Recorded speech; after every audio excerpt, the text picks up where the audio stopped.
गिरी पुष्कर में लाला रिसोर्ट में हनुमान सेवा समिति ग्वालियर वालों की तरफ से चल रही भागवत कथा का 8 पूर्णाहुति के साथ समापन हो गया। कथावाचक ग्वालियर के सुप्रसिद्ध संजय शरण जी शास्त्री ने कथा के अंतिम दिन कहा कि तीर्थों में दान करने से पुण्य मिलता है तथा भारत देश दानवीरों का है तथा यहाँ एक से बढ़कर एक दानवीर है तथा दान उसी को किया जाए जो दान का सदुपयोग करे। इस अवसर पर कृष्ण सुदामा प्रसंग पर सभी भक्त भावुक हो गए। इस मौके पर कथावाचक संजीव जी शरण ने कथा में 7 दिनों तक सेवा करने वालों का सभी का आभार प्रकट करते हुए सम्मान भी किया। लास्ट में कथा के अंत में मां आरती का आयोजन किया गया जिसमें लाला इंटरनेशनल के निदेशक लाला भैया और शुभ कांति पारासर सहित कई गणमान्य लोग शामिल हुए। मैं अनिल कुमार पारासर बदलता पुष्कर संपादक। लोगों ने अपने खर्चे का धन हम लोगों को दिया है कि नहीं दिया? सबने दिया है। मनी अपने ऊपर खर्च होने वाला सारा पैसा आपने समिति को पहले ही दे दिया, फिर भी आप लोगों ने 1000 रुपए का, 2000 रुपए का, 500 रुपए का भंडारे में सहयोग क्यों किया? क्यों किया? क्योंकि हमारे भारत देश में दानदाताओं की कोई कमी नहीं है। जैसे हमारा हृदय ये कहता है कि हम तीर्थ में आए हैं तो कुछ ना कुछ दान पुण्य जरूर करें। कितनी माताएं ऐसी हैं जो कल मुझे मिलने आई, कोई 100 रुपए दे दिया, कोई 200 रुपए दे दिया। मैंने कहा ये क्यों दे रहे हो? तो बोले गुरुजी आज 11 है ना, तो आज फलाहार करेंगे और तुम्हारा फलाहार करेंगे तो दक्षिणा दे रहे पहले ही। जय श्री कृष्ण। मैंने कहा माताओं मेरा थोड़ी है, ये सब तो तुम्हारा ही है। जय श्री कृष्ण। प्रभाव देखिए, हमारे भारत देश में दानदाताओं की कमी नहीं है। अगर दान का आप सदुपयोग करते हो तो दान दाता दिल खोल करके दान देते हैं। और एक बात कहें मैं आपसे, ये भारत देश दानियों का देश है कि नहीं? बोलो, है कि नहीं? आपने कथा सुनी थी किसकी? बलि की। दानी था कि नहीं? अच्छा एक बात बताओ, बलि ने दान क्या दिया था? रुपया पैसा महल खजाना ही तो दान दिया था। ये तो कोई भी दान दे सकता है। अभी मैं कह दूं, मेरे साथ ऐसे लोग हैं कि मैं कह दूं कि मुझे 1 लाख की जरूरत है तो मुझे विश्वास है कि वो ये भी नहीं पूछेंगे कि महाराज जी आपने क्यों मांगा, और वो तत्काल मुझे 1 लाख रुपए दे देंगे। पर मेरा स्वभाव है कि मैं कभी मांगता नहीं और भगवान से प्रार्थना करता हूं कि प्रभु ऐसी नौबत कभी ना आए कि अपने लिए कभी किसी से कुछ मांगना पड़ जाए। जय श्री कृष्ण। हाँ, भगवत कार्य के लिए, भगवान के लिए मांगने में मुझे कोई शर्म नहीं है, लेकिन अपने पर्सनल काम के लिए कभी किसी से ना मांगना पड़े, ये भगवान से रोज प्रार्थना करता हूं। लेकिन मैं मांगू तो मुझे विश्वास है कि जिससे मैं कह दूंगा वो मना नहीं करेगा, 1 लाख रुपए तत्काल दे देगा और यह भी नहीं पूछेगा कि गुरुजी आप क्यों ले रहे हैं। लेकिन मैं मांगता नहीं, पर मैं कहना ये चाह रहा कि मैंने मांगा और उसने मुझे दे दिया और कहीं मैंने उसका दुरुपयोग कर दिया तो? धन भी व्यक्ति उसी को देता है जिस पर विश्वास होता है कि मैं धन दूंगा और ये दुरुपयोग नहीं करेगा, ये इसका सदुपयोग ही करेगा। जय श्री कृष्ण। धन दे देगा, लेकिन दान करना, दान दिया बलि ने तो क्या दिया? पैसा दिया, और पैसा मैं मांगू तो मुझे भी कोई भी दे सकता है। कोई बड़ी बात नहीं है दान करना। बलि से भी बड़े दानी हमारे भारत देश में हुए। तेरे प्यार से बोलो जय श्री कृष्ण। कौन?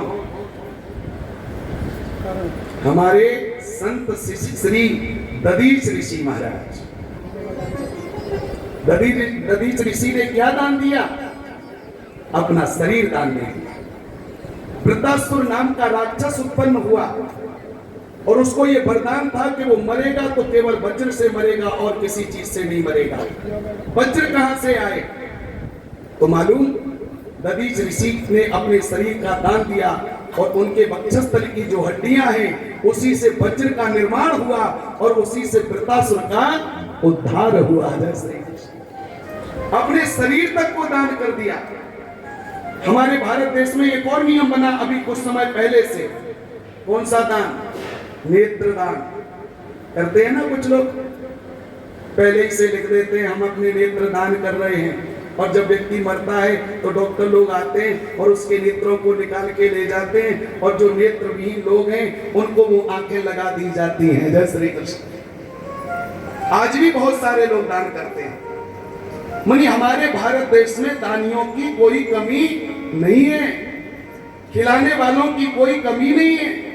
और भीम भैया को भी भोजन परोसने का काम इसलिए दिया गया क्योंकि भोजन ज्यादा करते भीम तो दूसरों को भी खूब खिलाएंगे। जय श्री कृष्ण। यज्ञ चल रहा था, कन्हैया ने पादुकाओं की रखवाली की से निकलते हैं 5 घरों में जाते हैं और किसी के द्वार पर खड़े होकर के ये नहीं कहते कि मां भिक्षाम दे ना, द्वार पर खड़े हो गए और एक गाय को दोहन में जितना समय लगता है उतनी देर तक द्वार पर खड़े रहे, और किसी ने देख लिया और कुछ दे दिया तो बढ़िया, नहीं दिया तो दूसरी जगह पर चले जाए।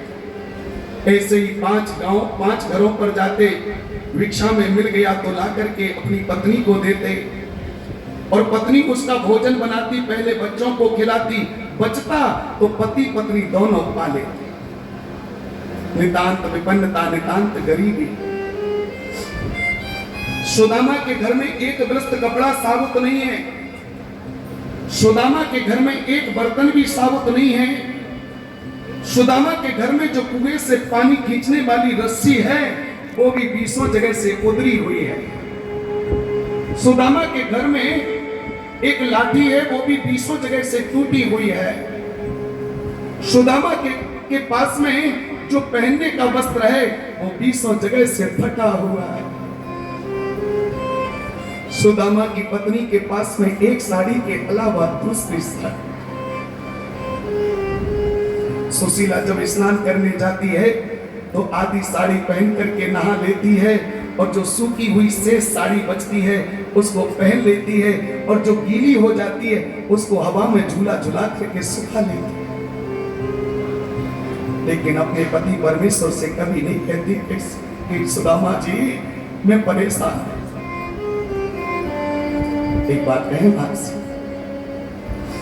4 चीजों की परीक्षा तो परिस्थिति बिगड़ने पर ही होती। धीरज, धर्म, मित्र और नारी आफत काल परखिए जाने। आपत्ति में 4 चीजें परखी जाती है, धीरज, धर्म, मित्र और चौथी हमारे परम आदरणीय नारी।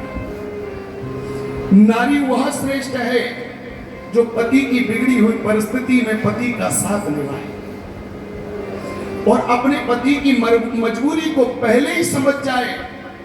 पति के घर आते ही उसका मुखमंडल देखते हुए समझ जाए कि आज पति उलझन में है, कि आज पति प्रसन्न है, आज पति तकलीफ में है या आज पति आनंद में है। चेहरे को देखते ही समझ जाए और पति के हर तकलीफ में बराबर का भागीदार बन के साथ निभाए। मैं एक बात और कहूं आपसे, जिस घर में परम जानकी जैसी नारी होती है, एक बात कहें आपसे, सीता मैया के चरित्र पर लोग कलंक लगाते हैं। मेरे राम जी को जीवन में लोग कलंक लगाते हैं कि राम जी ने सीता मैया का परित्याग क्यों किया। मैं आज आपको बताऊं, जितना प्रेम राम जी ने सीता मैया को किया, संसार का कोई पति अपनी पत्नी से इतना प्रेम नहीं कर सकता। आप क्या समझते हैं, सीता मैया को राम जी ने वन भेजा तो क्या राम जी ने महल का आनंद भोगा? जिस दिन से सीता मैया वन में गई उस दिन से राम जी ने अयोध्या में रहते हुए संपूर्ण जीवन वनवासी बनकर के व्यतीत किया। जय श्री कृष्ण। राम जितना त्याग, राम जितना प्रेम कौन कर सकता है? लेकिन राम जी का साथ जितना सीता मैया ने निभाया। हम लोग बात बात पे बोलते हैं ना, सीताराम सीताराम सीताराम। क्यों बोलते हैं? क्योंकि हम चाहते हैं कि हमारे घर में भी सीताराम जैसा वातावरण हो जाए। जैसे सीता माँ और राम जी का प्रेम दुलार था, वैसा प्रेम हमारे परिवार में बरसने लग जाए इसलिए हम बात बात पे सीताराम सीताराम सीताराम। मैं कहना ये चाह रहा हूं कि सुदामा, लेकिन सुदामा कमजोर नहीं पड़ा। क्यों? क्योंकि बगल में पत्नी खड़ी है। और मैं सत्य कह रहा हूं, जिस पति के बगल में पत्नी खड़ी हो, विषम परिस्थिति कितनी भी जटिल आ जाए, पर पति डगमगाने वाला नहीं है। जय श्री कृष्ण। पुरुष की शक्ति अगर कोई होती है तो उसकी अर्धांगिनी उसकी पत्नी होती है। अगर शाम को पति कोई लॉस खाकर के घर आ जाए, कोई व्यापार बिजनेस में लॉस हो जाए और घर आए उदास मन से, और पत्नी एक बार भोजन कराते हुए कह दे, चिंता मत करो, हम तो फटे कपड़े पहन के भी जीवन काट लेंगे। जय श्री कृष्ण। तुम चिंता मत करो। इतना सुनते ही पति का सारा बोझ, सारी तकलीफ पल भर में समाप्त हो जाती है। सुदामा के घर में एक अन्न का दाना नहीं। भिक्षा में कुछ मिलता लेकर के आते, अपनी पत्नी को देते, पत्नी भोजन बनाती, पहले बच्चों को खिलाती, बाद में स्वयं पाती। कभी कभी भिक्षा में कुछ नहीं मिलता तो खेतों में जाते और वहां से अन्न के धान्य भी। सब लोग घर जाना और जो जो यहाँ आनंद लिया है उसको सबको बताना। हाँ, हम लोग घर जाते हैं तो फिर बताते हैं, महाराज रूपे पे गए, वो बीच में रुक गए, हमें तो लगी कि अपराध निकले, लेकिन फिर चल गए। वहां गए तो जैसे ही द्वार निकले मंदिर के झरझर पानी बरसा। वहां तो हम फिसलवे से बच ही गए, वहां तो चप्पल चुराई गई होती हमारी। ऐसी कथाएं सब सुनाते हैं ना घर जाके, सब सुना। आगे का कोई भरोसा नहीं है। हाँ, आए या ना आए, लेकिन आप मेरे दिल में सदा के लिए रहोगे। आना हो या ना हो पाए क्या पता, और हो भी तो कब हो कोई भरोसा नहीं है, लेकिन ये बात निश्चित है कि आप हम लोगों के दिल में सदा रहो। और जहां भी कथा होगी एक बार आपकी चर्चा जरूर होगी। जैसे ये बिल्कुल नोट करना, बहुत बड़ा सहयोग आपका रहा। सभी, एक बात कहूं मैं आपसे, वैसे भी राजस्थान धर्म में सबसे आगे है। मैंने बहुत कथाएं राजस्थान में करी। सांवरिया सेठ आप गए थे, उसी के पास में एक गांव है चोकरवाड़ा, वहां भी मैंने कथा करी थी। और एक गांव है खैरा कोटिया, बिल्कुल 12-13 किलोमीटर दूर है खाटू श्याम से, वहां भी हमने कथा करी। चित्तौड़ में भी हमने कथा करी। भगवान की कृपा से राजस्थान, यहाँ हम लोग आ रहे थे तो भरतपुर से आगे था चोकरवाड़ा कला, जहां से मेहंदीपुर बालाजी के लिए जाते हैं, वहां भी मैंने भागवत की कथा करी। राजस्थान में तो वैसे ही धर्मवासी लोग रहते हैं, धर्म का उत्थान करने वाले लोग रहते हैं, और सबसे अच्छी बात यह है कि यहाँ लाला भैया जैसे लोग भी रहते हैं। जैसे हमारे सभी भक्तों को बहुत आनंद मिला है, और हम लाला भैया से, भूमिया परिवार से, अगर हम लोगों से कोई अपराध बन गया हो, कहीं कोई त्रुटियां हो गई हो, क्योंकि सब भोले भक्त हैं, ये तो ब्रज की गोपियों की तरह हैं। हम पेड़ पे कपड़ा सूख रहा, एक मैया ने कल नल ही तोड़ दा, फिर रात में पानी बहे, फिर बुलाया गया, फिर नल सही कराया गया। तो भगवान की कृपा है, हम लोगों ने क्या है, ब्रजवासी थोड़े होते ही हैं। अब कन्हैया चोरों के सरदार, उनके हम बुझाई, तो गलतियां तो होती हैं। अगर हम लोगों से भी कोई गलतियां हुई हो तो हम सब लोग आपसे प्रार्थना करेंगे कि हम लोगों की गलतियों को नजरअंदाज किया जाए। हमारे पूज्य महाराज जी जो पहले दिन हमको आशीर्वाद देने को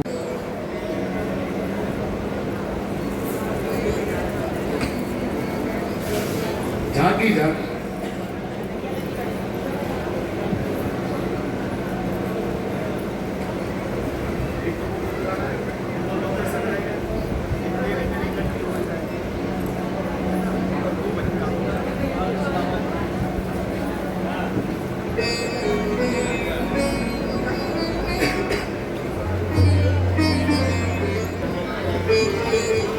पूरी बाकी में कि महाराज जी आप अपने सुविचार हम लोगों के सामने प्रकट करें। जय श्री कृष्ण। पूर्व ब्रह्मा पुष्कर राज महाराज की जय हो। तीर्थ गुरुवे नमः। आज श्रीमद् भागवत सप्ताह पारायण की पूर्णाहुति के समय, सुदामा जी के चरित्र के समय आज ये परम सौभाग्य मिला कि गुरुदेव का आशीर्वाद व्यासपीठ से और आप सभी भक्तों का स्नेह जो मिला, उसके लिए मैं आपका हृदय से आभारी हूँ। और सबसे बड़ा गुरुदेव आपसे निवेदन करूँगा कि आप ही को और भगवान को मैं प्रणाम करता हूँ। और गुरुदेव आपसे ये निवेदन करूँ और सभी भक्तों से ये बताना चाहता हूँ कि जिस जगह आप बैठ करके आप कथा सुन रहे हैं और आज जो पूर्णावती का आपको जो आशीर्वाद मिल रहा है, ये पुष्कर राज सतयुगी तीर्थ है, ये आदि तीर्थ है, जहाँ आप बैठ करके कथा सुन रहे हैं। और हमने जो पढ़ा है हमारे वेदों में, शास्त्रों में, पुराणों में, सब में जो इसका वर्णन है, ऐसा लिखते हैं कि 10,000 करोड़ तीर्थों के गुरु का नाम पुष्कर राज है। सभी इंस्ट्रूमेंट पर आ रहे, बहुत अच्छा लगा आप लोगों से मिलके।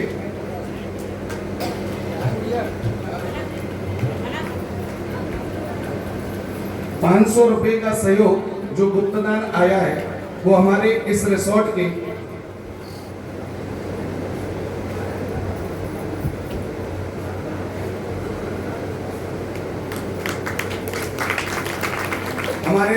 जो रसिया बलजोरी रे रसिया आज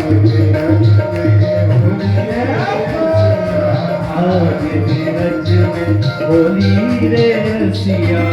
सभी ताली से बजाते हुए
मुकुट माथे पर सोए, प्यारी बन से मेरा मन